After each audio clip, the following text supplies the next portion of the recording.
Salut les gars, j'espère que vous avez la forme. Petit update de marché, pas mal de choses à vous montrer. On va regarder ce qui se fait sur Bitcoin, Ether, les news. On va regarder un peu la macro, parce qu'on a pas mal de data qui tombent en fin de semaine.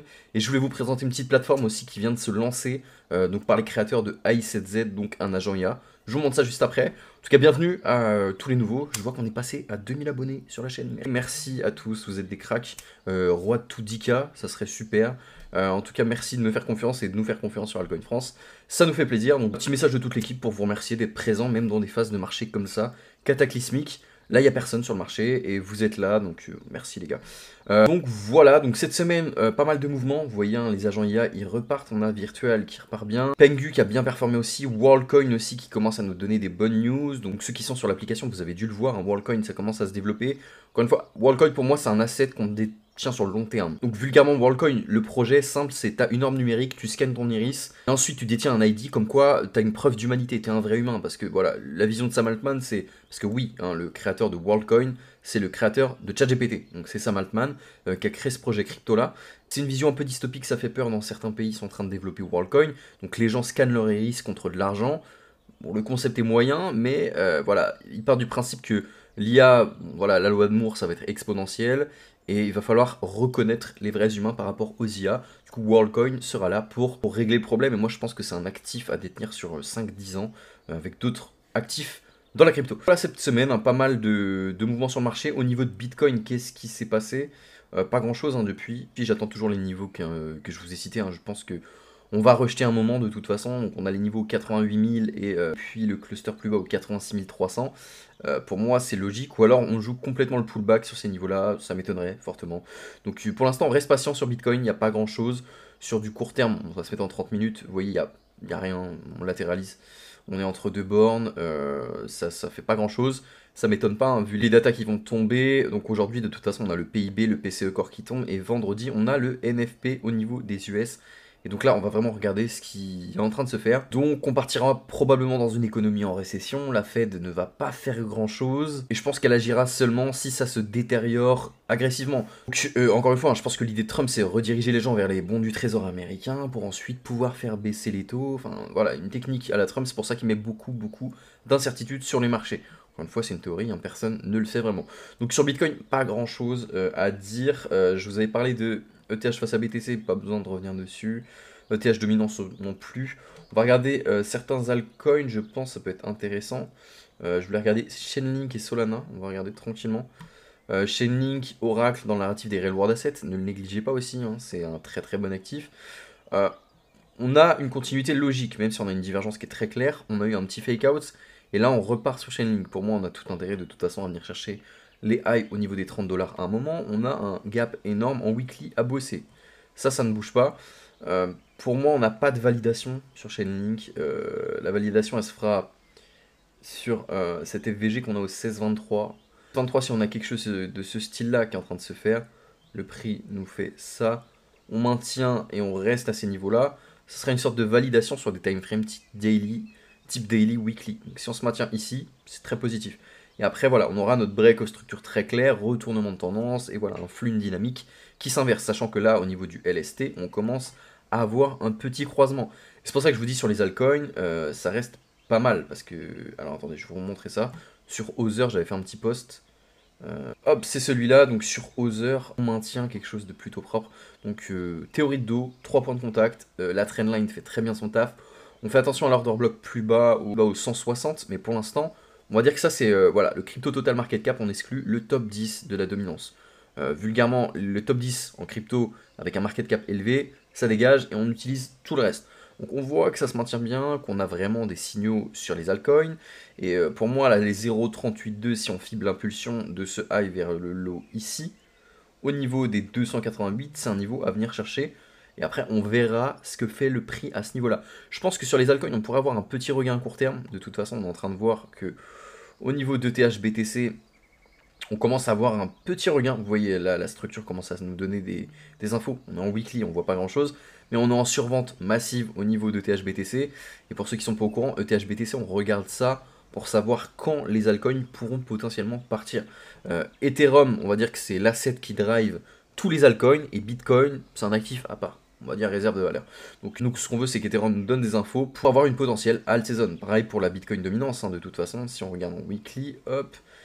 En weekly, pour moi, on a une divergence énorme, on arrive sur un ordre bloc. Pour moi, là, ça m'étonnerait pas qu'on ait des signaux à un moment sur les altcoins. Je vous dis ça, je m'égare pas plus. Donc voilà, Solana, pareil, je vous avais dit, il y avait un setup à prendre en daily. Pour moi, Solana, c'est clean.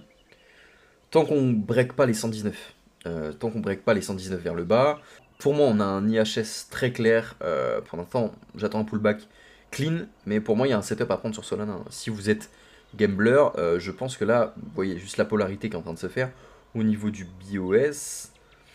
Là, pour moi, il y a un setup à prendre. Si vous êtes joueur, je le prends pas parce que c'est pas dans ma stratégie, les gars, mais si vous voulez être joueur, je pense que là, votre SR, vous pouvez le serrer à ces niveaux-là, parce que ça voudrait dire aller sous ce low-là. Là, ça invaliderait complètement. Et ensuite, on met le TP ici, hop, et ça nous ferait un R de 2,27. Ce qui n'est pas négligeable, sachant que là, moi, je serrais peut-être un peu plus, parce que ça invaliderait dans tous les cas le scénario. Mais sous ce lot-là, en dessous le MA200 période expo en 4 heures, c'est un bon setup à prendre, je pense, pour Solana. Faites ce que vous voulez. Gérez votre risque, encore une fois, calcul de taille de position. Si vous n'êtes pas au courant et que vous ne savez pas faire ça, tout est dans l'application qui est totalement gratuite. Si vous n'êtes pas au courant, je vous en ai même pas parlé. On a une application crypto qui est totalement gratuite. N'hésitez pas à nous rejoindre. Vous avez canal public, nos partenaires, vidéo publique, flash news, mise à jour du marché, etc. Allez-y, rejoignez-nous et vous pouvez prendre un appel pour qu'on puisse vous guider dans l'écosystème de la crypto, vous créer un portefeuille adapté et vous aider à manager ça pendant ce cycle, savoir prendre des profits, savoir faire les rotations, changer d'actifs quand il y a des évolutions au niveau de certains projets, etc. C'est un travail à temps plein. Ne laissez pas juste votre portefeuille dormir, attendre qu'un projet remonte, parce que la plupart des projets ne remontent pas, et il faut vous concentrer sur des narratifs qui ont le vent en poupe, et il y en a. Donc voilà les gars, n'hésitez pas à nous rejoindre, les deux liens sont dans la description. Donc voilà au niveau des altcoins. Je pense que c'est bon, je vais revenir dessus. Je pense que je vous ferai une petite vidéo aussi sur Artrade. Artrade, je vous en avais parlé, hein, pas mal la marketplace, hein, j'avais regardé. Tokenisation de bouteilles de vin, d'art, de louis d'or, enfin il y a plein de choses, vous pouvez tokeniser ce que vous voulez. Donc c'est vraiment pas mal. Au niveau de Plume Network, maintien de la trendline, toujours haussier. Maintenant, faites attention, on a quand même un cluster avec des lots ici. Donc si vous êtes dessus, je vous conseille de surveiller ces niveaux-là, ça reste intéressant. Au niveau de Hondo, bon, ça n'a pas loupé, on a rejeté au niveau de l'EMA200 période expo. Pas de signal majeur. Au niveau de suite à l'OTE, très bonne réaction. Maintenant, j'avais dit là, on fait gaffe parce qu'on arrive à des niveaux de surachat. Donc voilà, à peu près sur les altcoins. Tant qu'on n'a pas vraiment de mouvement, je ne vais pas m'éterniser là-dessus. I7Z, pour l'instant, on est à des niveaux de bottom. Pour moi, on a distribution, accumulation, c'est très clair. Hein, on est en daily. Si je vais sur des niveaux comme ça, on est en train de sortir peut-être d'un range. Je me précipite pas, vu que là, on a une divergence quand même qui est très claire. En 4 heures, hein, les gars, vous avez une divergence là, RSI. Hop, divergence ici. Pour moi, le prix a tout intérêt à revenir bosser sur des polarités. Donc les 0,21 sur I7Z, c'est complètement jouable. Sachant que oui, voilà, un essoufflement très clair hein, de I7Z. Donc pour moi, là, la polarité avec la FVG au niveau des 0,20, c'est à bosser. Et vous pouvez essayer de poser un short, les gars, hein, je vous le dis, vous pouvez essayer de poser un short. Hop, vulgairement, c'est pas des setups que je prends parce que je filtre beaucoup plus que ça. Là, vous pouvez mettre votre SL en dessous ce high et mettre votre TP là, ça fait 0,84. Hop, ça se prend pas, laissez tomber. Le setup n'est pas rentable, donc laissez tomber, il n'y a pas de trade à prendre. Je ne joue pas, vous faites ce que vous voulez, mais en tout cas, I7Z, moi je voulais vous montrer ça. Pourquoi? Parce que ils ont récemment lancé une plateforme Web3 no code. Donc c'est pas I7Z, hein, c'est Elisa ou Elysia, ou je sais plus comment il s'appelle. Elysia ou Elysia, je sais plus comment ça s'appelle. Donc ils ont créé une petite marketplace d'agents autonomes, donc des agents IA, et vous pouvez acheter, spéculer sur ces actifs-là. Donc c'est un modèle open source où tout le monde peut créer son agent IA, donc c'est pas compliqué. Hein. Hier, dans le live, pour les membres premium, on vous a parlé de 2 actifs que je ne vais pas vous citer là évidemment, qui sont intéressants, qu'on peut suivre de très près. Donc voilà, vous avez plein d'agents autonomes, hein, c'est pas compliqué, hein, là, vous avez juste à cliquer sur celui que vous voulez, il faut faire des recherches encore une fois. Si vous investissez dans un actif, essayez de comprendre fondamentalement à quoi sert le projet. Donc là on va taper sur Eli5 par exemple, hop, vous avez directement la charte qui est ici, donc vous avez un TradingView intégré, hop, daily. Vous pouvez tout voir, donc voilà, on voit que ça se développe super bien par rapport aux altcoins, et vous pouvez investir dedans, donc c'est pas compliqué. Là vous pouvez aller directement sur le Twitter, par exemple je vais aller sur un autre projet, hop, donc là voilà, vous avez plein d'agents, hein, de toute façon, vous pouvez aller sur, voilà, Fight Brawl par exemple, un agent IA, Donc voilà, vous avez le graphe, vous avez tout ce qu'il faut, vous pouvez directement aller sur le Twitter pour voir un peu comment ça se développe. Donc c'est pas compliqué, hein, vous avez juste à faire vos propres recherches, donc voilà, soutenu par AutoFun, etc. Donc parfois vous cliquez sur le Twitter, ça vous redirige vers le Twitter de AutoFun hein, directement. Donc en tout cas, il y a plein d'agents IA, il y a sûrement quelque chose à faire, je vous le dis, parce que ça devient... Voilà, on va dire que c'est une marketplace un peu comme PumpFun, donc là on a sur des agents IA, parfois il y a les mêmes coins, mais ça reste super intéressant pour spéculer les gars. Donc en tout cas, si ça vous intéresse et que vous voulez connaître un peu les projets qu'on surveille sur cette plateforme-là, n'hésitez pas à prendre votre appel de coaching, rejoignez Elite Investor. Nous, on vous parle un peu des projets qu'on surveille de très près. Donc voilà, petite marketplace très sympa, il y a pas mal de choses à faire, je pense, là-dessus. Donc restez actifs. Encore une fois, moi je vous conseille, créez-vous un wallet fantôme vierge, sans rien dessus, vous le rechargez. En fait, il faut que vous ayez deux portefeuilles. Un portefeuille holder où vos actifs sur Solana, vous les détenez, vous ne vous connectez pas à des interfaces, et vous faites un autre wallet où vous pouvez interagir avec des diaps, etc. à vous connecter. Après, vous pouvez révoquer, mais dans tous les cas, pour vous sécuriser, je vous conseille d'avoir plusieurs wallets. Donc là, vous recréez un wallet, vous le connectez dessus, vous mettez un peu de fonds dessus, et vous spéculez avec vulgairement. Vous faites ça, au moins vous êtes safe. Donc encore une fois, hein, après c'est de la recherche, essayez de comprendre les projets, pourquoi les agents IA ça se développe. Vous êtes au courant, de toute façon, les agents IA, c'est pas que en crypto. ChatGPT crée des agents IA. Il y a plein de boîtes qui créent des startups spécialisées dans les agents IA. Enfin voilà, ça a le vent en poupe. J'avais un peu de doute pendant un moment et j'ai revu mon scénario. Il y a que les cons qui ne changent pas d'avis, évidemment. Donc les agents IA, je pense que ça peut être un narratif à surveiller aussi. Real World Asset, agent IA, c'est super intéressant. Donc voilà, en tout cas, vous avez plein de projets. Hein. De toute façon, vous allez dessus, vous voyez bien. Là, hop, on a un autre projet. On a les chartes hein, qui nous donnent aussi des infos hein, sur l'offre et la demande. C'est une sorte de pump.fun, donc ne vous jetez pas à l'aveugle. Essayez d'avoir une stratégie sur tout ça.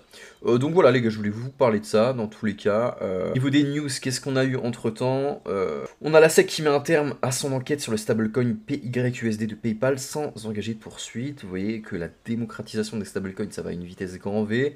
On va peut-être faire un stablecoin avec Alcoin France à un moment, c'est possible. S'il y a des gens qui sont en capacité de faire ça, bossez avec nous les gars, venez. La Banque d'Italie alerte sur le risque systémique lié aux crypto-monnaies, évoquant la montée en puissance du secteur, etc. Bon, vous connaissez. Alors, les utilisateurs de Ledger ont reçu une fausse lettre prétendant provenir de la société, les incitant à scanner un QR code. Ne faites jamais ça, les gars. Ne scannez pas n'importe quoi, ne cliquez pas n'importe où. Les sites de phishing, ça va très vite et maintenant ils ont des méthodes de malade mental. Ne réagissez pas aux messages, si c'est très important, vous le saurez dans tous les cas. Quand il y a des choses comme ça, faites super attention à vos assets. La ministre salvadorienne de l'économie, Maria, confirme que le gouvernement continue d'acheter du Bitcoin malgré les recommandations du FMI dans le cadre du prêt de 1,4 milliard de dollars, réaffirmant que le projet Bitcoin reste priorité nationale. C'est bien, on tient tête à tout ça. Voilà, alors les risques des stablecoins, les gars, bon, quand je vous dis de toute façon que on va switcher de régime et personne ne pourra rien y faire, Tether et Circle ont gelé un montant record de stablecoin en 2024, 1,3 milliard de dollars. Ce chiffre marque une hausse spéculaire par rapport aux années précédentes. Bref, il faut que vous compreniez que les entités centralisées, Tether, Circle, etc., ils pourront geler vos fonds rapidement, facilement. L'idée, c'est qu'on tend vers un régime où il y a un contrôle total et que ça soit en Europe, aux États-Unis ou n'importe où, on tend vers quelque chose où on va vers du 1984.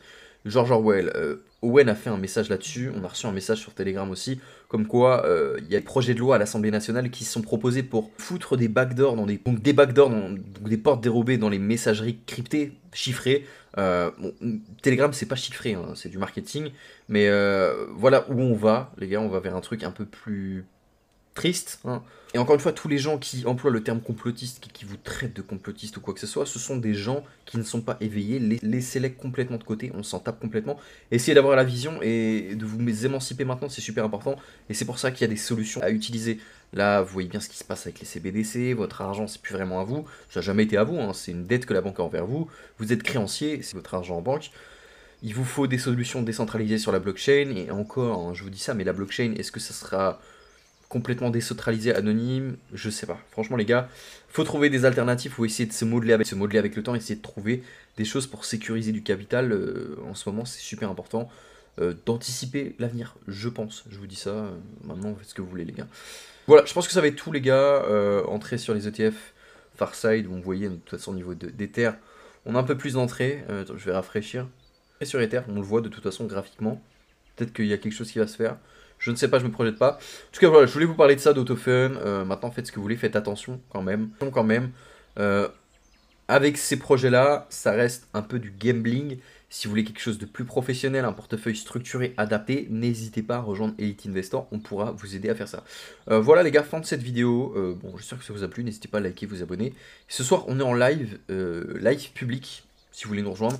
N'hésitez pas, petit live si vous avez des questions sur les altcoins, etc. Je serai là pour vous répondre. Ciao les gars, bonne journée à tous.